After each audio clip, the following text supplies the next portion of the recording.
It's our national identity, the symbols that give us our collective personality as Americans. There's George Washington, Uncle Sam, and the Cowboys, signifying America's rugged individualism. The Corvette and the Harley, capturing American style and speed. TV dinners, the Playboy Bunny, and even the disco ball, symbolizing times that were a-changin'. And Elvis and Marilyn, personifying American talent, charisma, and tragedy.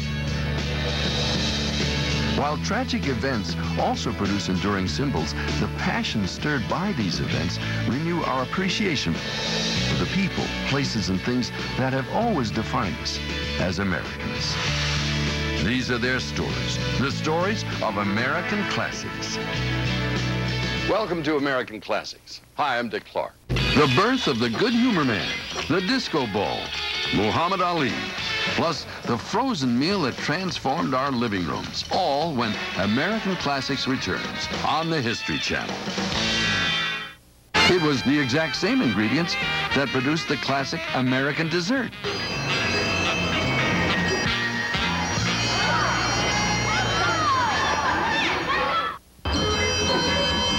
You heard the Good Humor Man ringing his bells.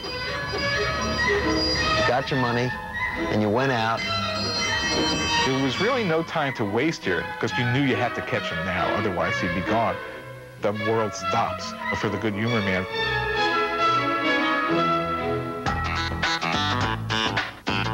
The Good Humor Man sprang from the mind of an Ohio candy maker named Harry Burt. In 1920, Burt took the recently invented Eskimo pie and added the simplest of innovations. He froze a wooden stick into the middle of it to use as a handle. Then he went a step further. He added wheels. Burt bought an ice-cooled truck and took its cool new idea on the road. He took the sleigh bells from his son's sled and put them on the truck to make that ringing sound, ding, ding, ding, ding, ding, that you could hear for blocks. By the 30s, the Good Humor trucks had become a fleet with modified sleigh bells.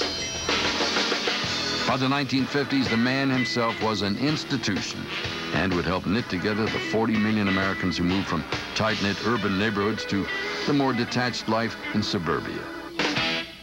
You don't know each other that well. You don't even see each other that much. It's not like an urban neighborhood. A lot of life is spent in the homes. The kids know each other through school, but the parents oftentimes don't. All of a sudden, 6 o'clock, Good Humor Man comes. There's this Pavlovian response to the bells ringing. Everybody stops what they're doing.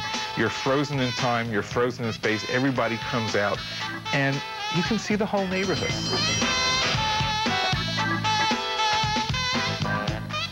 Legends abounded of his good deeds, handing out ice cream to flood victims, racing women in labor to the hospital, saving children from burning buildings.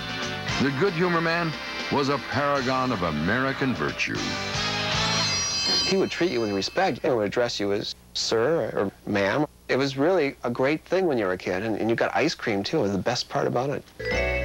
This roving suburban hero was so well-known, Hollywood put his product in some 100 movies.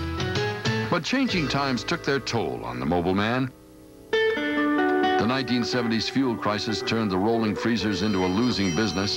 By 1976, Good Humor had parked the 1,500 truck fleet for good. Many of the trucks were sold off to individual vendors. But the legend lives on.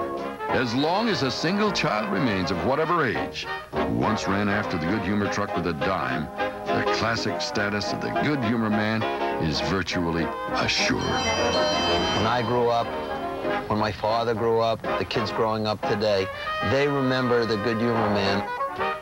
When I go around and I talk to people and they see me dressed like this, they say, I remember my Good Humor Man. His name was Tom.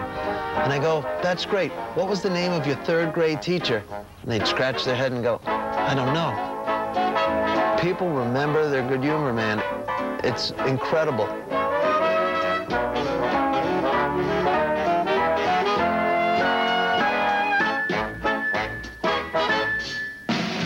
The story